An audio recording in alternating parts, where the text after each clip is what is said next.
Mamunahin na namin dahil ito yung mainit pa rin pinag-uusapan nitong impeachment Yes. case against Vice President Sara Duterte. Bilang possible na tumayo na impeachment judge, ano na po yung preparation ninyo sa ngayon? Bago pa man hinain yung kasong iyon, and I have to say about those cases, syempre malaya naman kahit sino na dumulog sa Korte Suprema, questionin ang isang articles of impeachment at yung prosesong maaring ibunga niyan. Pero ang masasabi ko lang, and konektado dun sa paghahanda, yung ganyang kaso o mga kaso, hindi dapat maging hadlang na ituloy namin sa Senado ang aming trabaho. Hiwalay naman di ba? Ang pagtitreat at pagdedesisyon kung sakali ng Korte Suprema sa ganyang kaso sa pagtupad namin dito sa Senado sa aming tungkulin. So, magkapareho at parehong matitimbang na tungkulin yan nung dalawang sangay ng gobyerno sa aming trabaho ayon sa konstitusyon. So ma'am, kumbinsido kayo doon sa stand ni Senate Minority Leader Coco Pimentel na kung susundin yung constitutional duty ng Senate pagdating sa impeachment, dapat immediately umaksyon ang Senate leadership? Sumang-ayon ako at sumasang-ayon hanggang ngayon sa pananaw ni Senate Minority Leader Senator Coco Pimentel na ang linaw ng utos ng konstitusyon sa amin, forthwith, at mas klaro pa nga sa Pilipino, agad. At the same time, kinikilala ko yung sinabi ni Senate President Chis Escudero, ang kanya namang pananaw na di umano hindi kami pwedeng mag-convene bilang impeachment trial court habang adjourned ang session namin. Pero kaya sumasang-ayon din ako sa sinabi ni SP na magtatawag daw siya ng isang all-members caucus at sana doon sa caucus na yon mapakinggan ng aming mga kasama ang mga argumento ni Senator Coco kung bakit di lamang pwede kundi dapat mag-convene na kami bilang impeachment court para i-tackle yung articles of impeachment.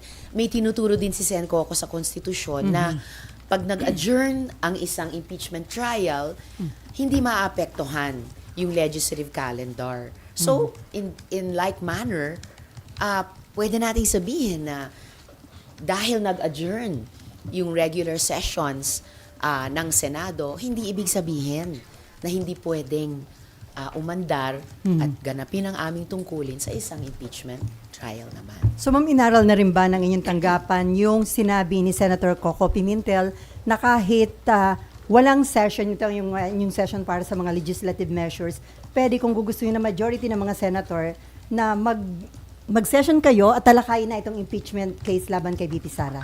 And kung gugustuhin na majority ng mga senator? Yes, at kung tamang pag-intindi ko kay Senator Coco, hindi lang pwede kung hindi dapat.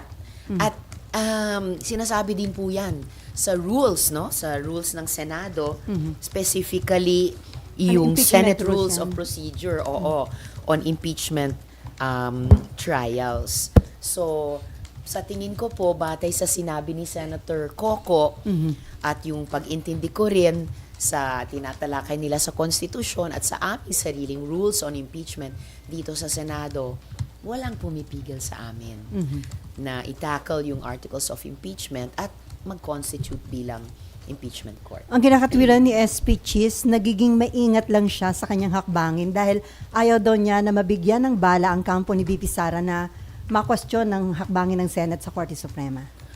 Well, hindi na namin kinailangan intayin yon. Ayan, tumakbo na si VP Sara sa Korte Suprema precisely para hamunin yung impeachment complaint na yon. So, in a way, the issues are joined. And muli, napapanahon sabihin, walang pumipigil sa amin sa Senado. Tuparin ang aming tungkulin sa ilalim ng konstitusyon. Ma'am, before RG, bukod sa inyo, sino pang ibang senador ang sumusuporta sa stand ni Senator Coco Pimentel? At sa panawagang All Senators Caucus? Sa All Senators Caucus, hindi ko pa sigurado kung ilan pa ang sumusuporta sa ideyang yon. But I wouldn't be surprised kung majority na rin sa bilang. Ay dahil ilang beses na rin naman kaming nag-All Senators Caucus sa mga mahalagang issue na hindi kaagad pinagkakasunduan, And at this time, no, sa taong ito, ano pa ang isa sa pinaka-importante kung di itong tanong ng impeachment? Okay, RG. Ma'am, even before the adjournment nung February 8, never po bang napag-usapan kahit sa lounge or informally yung matter of impeachment among senators? Kasi my point here is, do you think Senator Cheese, SP Cheese, will say all of the things and do all of the things that he has done and said so far without asking first yung kanyang mga kasamahan sa mayorya? Maaring kayo, hindi kayo natanong kasi minority kayo, pero yung mga kasama niya naman, parang ang hirap i-imagine na sasabihin niya lahat ng ginawa niya nang hindi man lang tinatanong yung mga kasama niya sa mayorya, di ba?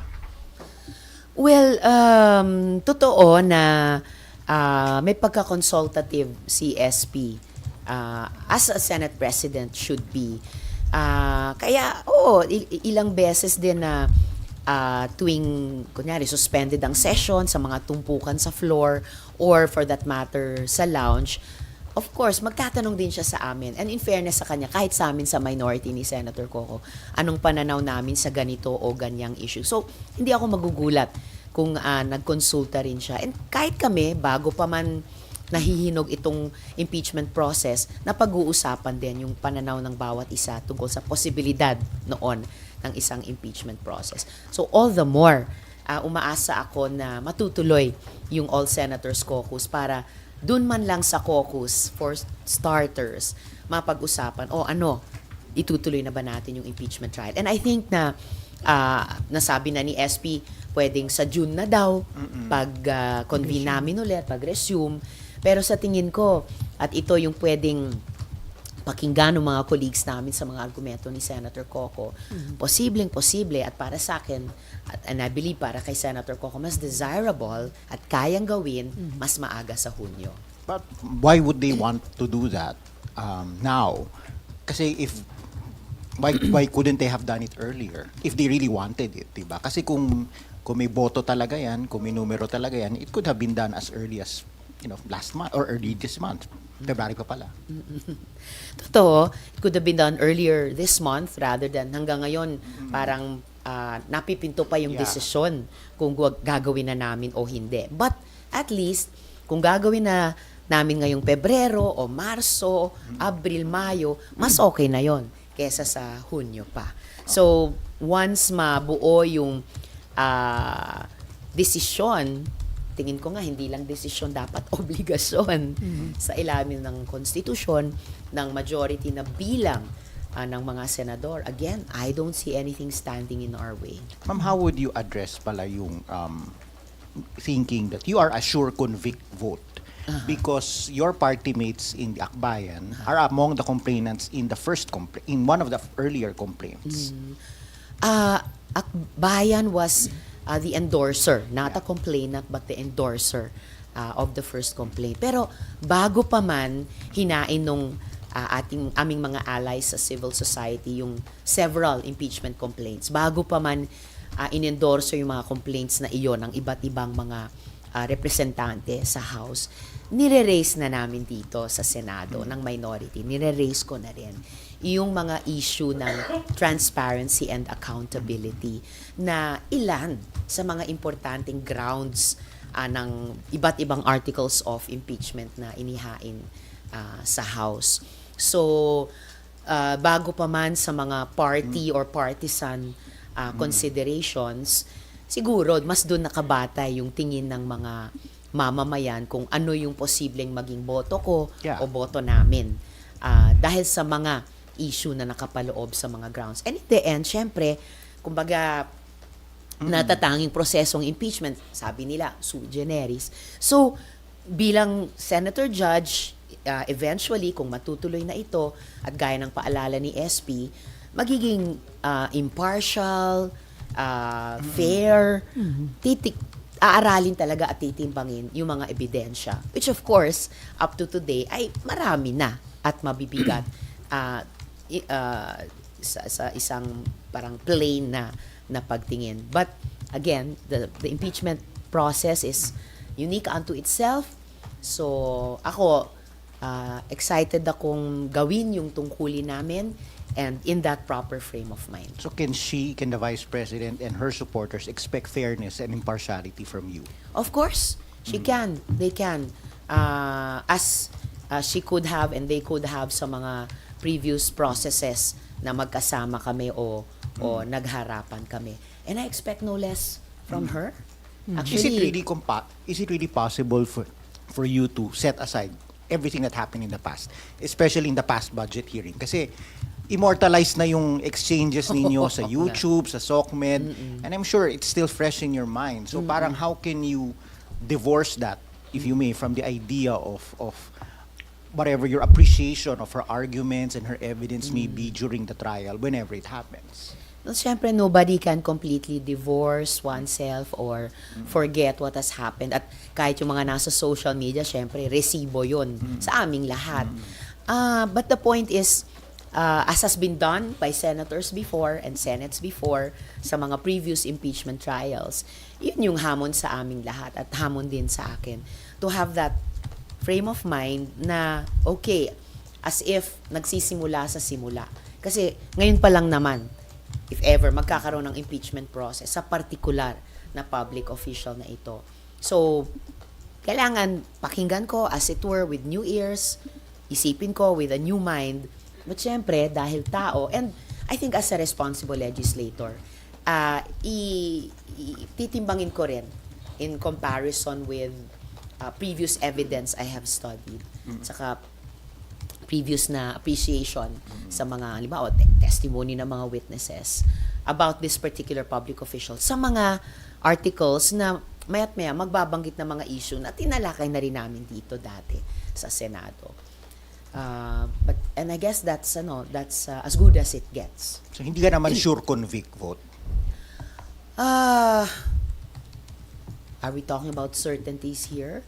I think kasi I guess that's the question in a lot of people's minds. So is this Senate, when they look at all of you, is he or she going to be a sure convict or a sure acquit? There are certain personalities that you can already from her friends, from her allies, may mga nagsalita na. So Right. on the flip side, meron din namang mga nag-iisip na baka si ganito. So I raise that question to you. Sa bagay, merong mga nagsabi na sure na boboto sila ng no. Ako, I guess the fairest I can say is that yung mga kababayan natin at yung mga colleagues ko dito sa Senado, I think what can be expected of me or of all of us is to make the best decision we can make. And then, yung track record na rin namin will come into play. How have we passed on issues before? And I tend to be a very consistent person in my work. So, I'll start from there. So too early to say na may judgment ka na, ma'am? I think fair enough to say na may judgment na akong namumuo the past several years na nakita ko sa performance Kahit wala pa itong impeachment. VP on the issues na inimbestiga namin dati or dinebate namin dati, some of which ay mga pumasok sa importanteng grounds ng impeachment. Okay. And then, before Mayan, so ma'am, si Attorney Calleja, ang sabi niya, di ba nag-adjourn kayo ng February 5, pero technically, pwede pa kayo nag-session ng 6 and 7. Correct. Para at least natalakay itong impeachment case against BP Sara. So sa tingin niyo ba, parang possible na may constitutional violation ba na nangyari? Or Oh, I hope not. Ang pakiramdam ko sa kung tao ang konstitusyon, kung tinitignan niya kami sa Senado, tingin ko parang ang ugali pa rin niya sa amin ay, napapanahon pa rin ngayon. Gawin niyo ang inyong tungkulin. Na huwag kailangan intayin ng Hunyo, but any day, any month now, mag-convene bilang impeachment court. I-tackle yung mga articles of impeachment na tinransmit sa amin ng House. In fairness sa kanila, sa araw na iyon, nung huling session namin. Okay, Mayan, and then Cecil. Ma'am, just to clarify, sabi nyo kasi you assure VP na magiging fair kayo and objective, but you said also may judgment na kayo based sa performance niya. So, what does that mean? Ang namumuong, I hear from your voice na may pareho, similar tayong health condition. Sorry. Okay, so back to your question. May namumuo akong opinion tungkol sa kanya bilang public official, given the several important issues na na-imbestiga namin or napagdebatihan namin ni VP in the past several years. So, it's only human na that will come into play in my mind and memory pagdating sa impeachment trial.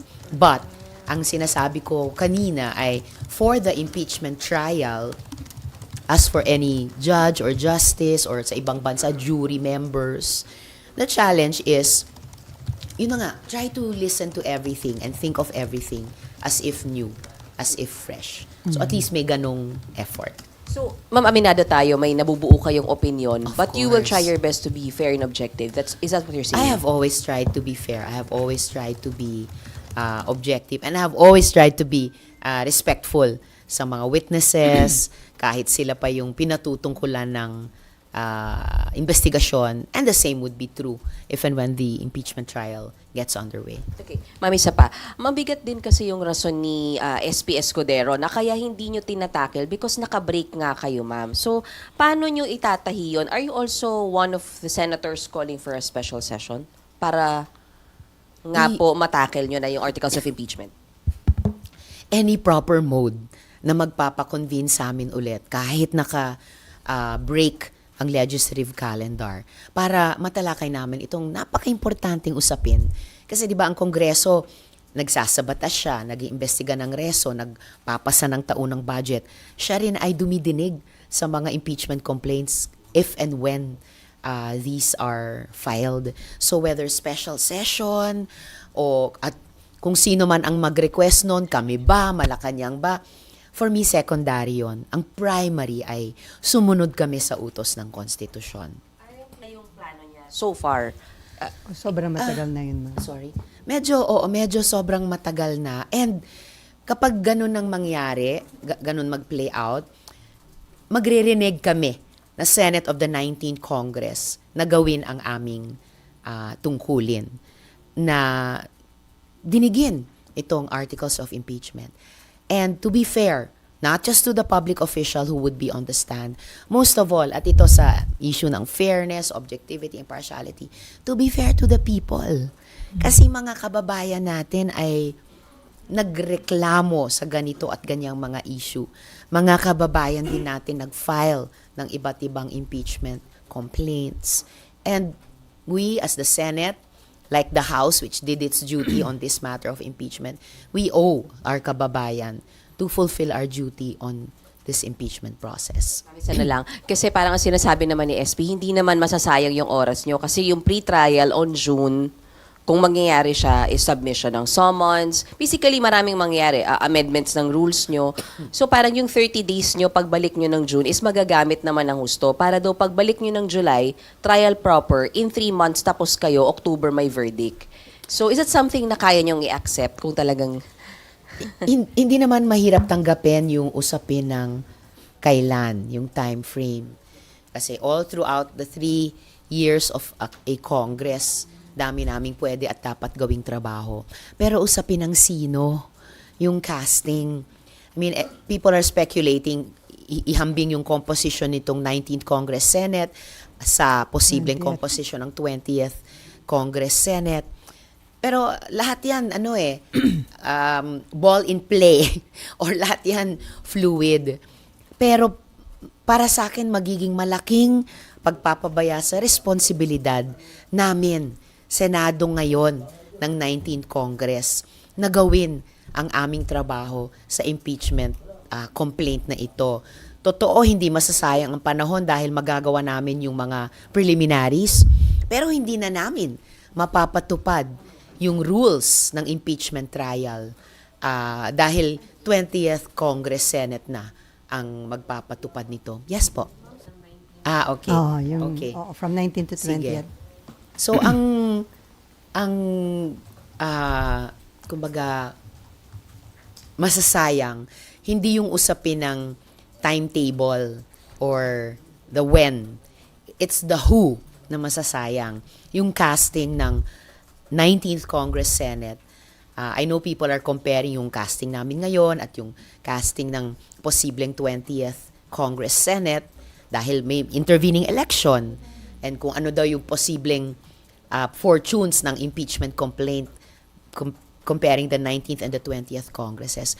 Pero ang masasayang ay yung magawa naming mga 19th Congress Senators, yung aming buong tungkulin. Kasi magagawa namin yung mga preliminaries all the way to formulating the rules. Pero hindi namin mapapatupad yung rules na yon dahil kung mangyari yung timetable na sinasabi, 20th Congress Senate na ang magpapatupad nito. And we, the current senators, would have reneged on our duty to hear this impeachment complaint. So yun, kung Yun ang paubayan namin na sa 20th Congress Senate pa ang didinig sa impeachment complaint na yon, kaming mga senador ng 19th Congress would have reneged on our responsibility to do just that now. Before Cecil, Marlon, and RG, ma'am, possible ba na kaya hindi na-actionan itong impeachment case against BP Sara aside dun sa stand ni SP na dapat may session, dahil naka-recess ang session, dahil din ba marami kayong kasamahan, re-electionist, umiiwas dahil maiipit sila kapag nagkaroon ng impeachment trial? Well, that's a fair consideration siguro sa kahit sinong re-electionist. Pero malay ba natin kung gawin ng ating mga mamamayan at botante na electoral issue itong impeachment? Kasi hindi lang simpleng political issues ang grounds for impeachment. Mga usapin talaga ng paggogobyerno, mga usapin ng transparency and accountability. So it could go either way. Yung pagtansya ng mga kasama naming re-electionist. And it's easier said than done, lalo na sila naman ang re-electionist. Pero over and above everything else, tungkulin talaga namin. And I suppose, isang basis para sa electability or re-electability ay yung pagtupad sa tungkulin. So mas mabigat yun, ma'am, yung agampanan ninyo, yung tungkulin ninyo sa pagdating sa impeachment kaysa dun sa iyong pagkampanya bilang re-electionist. Oh, that would be too easy for me to say and hard for them to say. Pero I think fair na magsing bigat yon. At lalo na nga kung maging election issue itong impeachment. Proceeding sa impeachment. Ano po yung masasabi mo para mas mag-guide yung public to parang side, alin ba yung better? Mas yung Supreme Court ang gagabay sa ating lahat, pati sa amin dito sa Senado, dahil inutusan na nila kami, among others, mag-reply dun sa kaso ni VP Sara. And I have yet to hear. Wala pa din silang desisyon dun sa naunang kaso, no, na padinigin sa amin yung impeachment complaint. So, Supreme Court mas ang magsasalita tungkol dyan. Ang masasabi ko lang sa ating mga kababayan ay yung napag-uusapan na natin na dapat talaga agad naming talakayin yung impeachment complaint. Sayang na naintay pa na meron pang kababayan, abogado na kailangan maghain ng kaso para lang utusan kami gawin ang aming tungkulin. At ayan na nga, yung subject ng impeachment complaint ay naghain pa ng kaso sa Korte Suprema.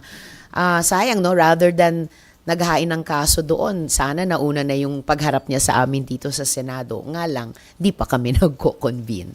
So I think various actors ay kailangang i-play yung aming nararapat na role at sana ayusin namin yung sequence of events. Dahil on some fronts parang nauuna yung bagon kaysa sa kalabaw. This is not just politics, di ba? Parang may perang involved ng taong bayan. Yung Exactly. Of course, people say, at tama din sila, na impeachment processes are eminently political, pero definitely, ang pera at buwis ng mamamayan na perang hinahawakan lang ng gobyerno para gastusin para sa taong bayan, that is more than a political issue, it's a governance issue, at definitely subject ng mga proseso ng pagsingil ng accountability tulad ng impeachment. Na pag pinalagpas natin, it would set a bad precedent. Sobrang bad precedent pag pinalagpas nating lahat. And yun, salamat para doon. Bad precedent din kung bad precedent kung palagpasin namin ng Senado ang hindi lang chance pero yung responsibilidad dinigin ng isang impeachment complaint na may kinalaman sa pagsingil ng accountability sa paggastos ng pera ng mamamayan. Sabi po ni SP, inaaral niya na yung you're doing the same, no? Nga po. Which of the articles of impeachment, ma'am, do you think ang mas malakas at mas madaming ebidensya laban kay BP? Thank you po. Well, there are a lot of articles or grounds, there's a lot of evidence, pero iintayin ko kapag umabot na tayo sa puntong yon at senators, judges na kami, iintayin ko yung punto na ipipresenta yon ng mga prosecutors kasi yun yung kailangan muna naming dinigin bago kami magbuo ng aming opinion within the impeachment trial o makapagsalita tungkol doon. Before Marlon, so ma'am, kung hindi pa action ang Senate hanggang sabi nga ni SP pag nag-resume yung session sa June at yung proper trial baka July na, pwedeng may madagdagan pa yung mga petition sa Supreme Court and at the same time, may mga grupo na yata na gustong mag-rally para lang i-pressure yung Senate to immediately act on the impeachment case against BP Sara. Ang rally, laging karapatan niya ng mamamayan. Sana hindi kailanganin pang madagdagan ng kaso para gawin namin ang aming responsibilidad in a more timely fashion. May 4 na buwan pa naman mula ngayon hanggang Hunyo. There's no reason we should wait 4 months or even 1 more month. Pwede na po naming simulang gawin ang aming responsibilidad ngayon. Okay, Marlon. Ma'am, since you already mentioned that impeachment is a political process, does the Senate need the Supreme Court to interpret what is your constitutional duty according to Article 11 of the Charter? In principle, bilang non-lawyer, akala ko hindi na kailangan. Kaya nga, ang plain understanding ko rin nung na-transmit ng House yung articles of impeachment sa amin ay susunod na, forthwith, agad. Yung susunod na hakbang. Ngayon lumalabas na may mga legal luminaries na magkakaibang mga opinyon na pinahahayag at yun na nga, may naghain na ng kaso ng Korte Suprema. So, in terms of that process, syempre, in principle again, kailangang marinig natin yung desisyon ng Korte Suprema. I'm hoping na yung magiging ruling nila, silang pinakamatataas na abogado sa ating bansa would also be just a plain reading. Pero tingnan po natin. And in the meantime, kahit iniintay pa natin ang mga desisyon ng Korte Suprema sa mga kasong iyon, walang hadlang na ituloy namin, gawin namin sa Senado, dito sa legislature, ang aming responsibilidad. Since there's no existing jurisprudence pa po dun sa issue na yan, don't you think the Senate on its own should make its own interpretation by exactly yung sinasabi ni Sen Coco by calling an all members caucus na kayo na mismo yung mag-interpret. Ano ba yung trabaho ninyo instead of waiting for another branch? Kaya ako nga sinusuportahan ng buong-buo magkaroon niyang all senators caucus na sinabi ni SP at handang magpresenta ng argumento si Senator Coco para kung kailangan pang buuin ang aming desisyon dyan, gawin po namin. Para hindi na sana kinailangan na i-interpret pa sa ating lahat at sa amin ng Korte Suprema ang konstitusyon. Senator Judge, will you require the Vice President to be present during her trial? Siguro pag-uusapan pa namin iyon at lalabas sa rules dahil apparently ang rules sa bawat impeachment trial ay naiiba sa isa't isa. So probably pag-uusapan po namin yon. Though I don't think I've ever seen a trial. Inaalala ko yung mga napanood ko bilang mamamayan noon na mga impeachment trials. I'm not sure I've seen an impeachment trial or any ordinary trial for that matter na wala doon yung defendant sa ordinary trial or yung subject ng impeachment. Pero malamang pag-uusapan pa po namin yon sa pagbuo ng rules. Just because nakita naman natin in previous events sa house na si BP kahit iniimbitahan siya, hindi siya nagpupunta. And do you think this should be a different kasi these are trial, hindi nakatulad ng proceedings na nangyari sa house? Well, kung magiging sa rules namin na dapat present yung subject ng impeachment, then she should show up. Before RG, ma'am, may mga hinar na kayong legal consultant para sa impeachment? Pinag-aaralan muna ng mga abogado sa staff ko. So, we're in the very early stages. So, wala pa pong pag-uusap tungkol sa pag-hire ng mga legal consultants. Pero of course, if and when the trial gets underway, yun ang magiging pinaka-interesante sa siguro lahat ng mga abogado dito sa Pilipinas.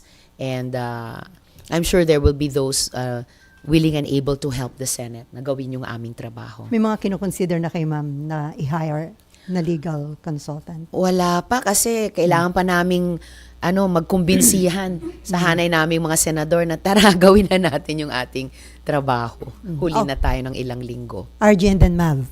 I have two more questions, ma'am. Kasi sabi po ninyo, impeachment is political. Also, There is, in the past, there was a past survey saying that almost half of the respondents are in favor of the impeachment. But there's a new survey coming from WR Numero, who is a partner of EBS-CBN, saying almost half, 47%, disagree with the impeachment of the Vice President. So how do you think, question number one, how do you think are these surveys going to weigh in sa desisyon ng mga senador? Considering it's a political process, it has become an election issue, rightly or wrongly, and hindi lang for this election but also for 2028. May mga nagsasabi this is the first real chance of her opponents to take her out with the perpetual disqualification from public office. I think surveys are taken into consideration ng kahit sinong mamamayan na nasa responsableng posisyon. And of course, including us here in the Senate. Isang paraan yung kasi na kunin yung pulso ng mamamayan. And at the same time, bagamat nga, gaya ng sinasabi ng mga kababayan natin, impeachments are also political. Pero impeachment trial is a trial. So kahit siguro yung mga judge o justices sa mga trials, no, distinct from an impeachment trial, ay talagang sinusubukan nilang magsuot ng garb of impartiality. So again, that will be one of the requirements to us. I guess I can't say it plainer than that. Parehong magwiweigh sa minds namin at sa mga puso namin. And in the end, we will just have to decide based on the articles of impeachment themselves, the evidence itself, with our minds and our hearts na humanly impossible na ma-divorce dun sa pakiramdam ng ating mga kababayan. Not just about the articles as parang written words lang, pero yung karanasan at yung mga ebidensyang sinasabi at yung mga opinyon na binubuo ng ating mga mamamayan who live through these issues that are at the heart and soul of the articles of impeachment. Naisip niyo na po ba yung implications nung sa 2028 with the perpetual disqualification from public office? Is that something that weighs heavily na, yun na nga, you can make the prospect of another President Duterte go away by imposing that penalty? Of course, it's on our minds also. Kasi isa sa mga mabibigat na implikasyon yan or consequence ng isang impeachment. And for others na, lalo na yung mga victim survivors na nakatrabaho namin sa mga earlier investigations, na mga earlier issues, para sa kanila, hindi nga ito looking forward lamang sa mga future na mga eleksyon. Para sa kanila, and para din sa amin na mga allies nila, it's also finally a reckoning sa mga past na mga krimen laban sa kanila na never pa nila nakakuha ng substantive na hustisya at saka never pa sa kanilang nakasingil ng accountability. So, in a way, kung matuloy na yung impeachment trial, past and future will collide in the present.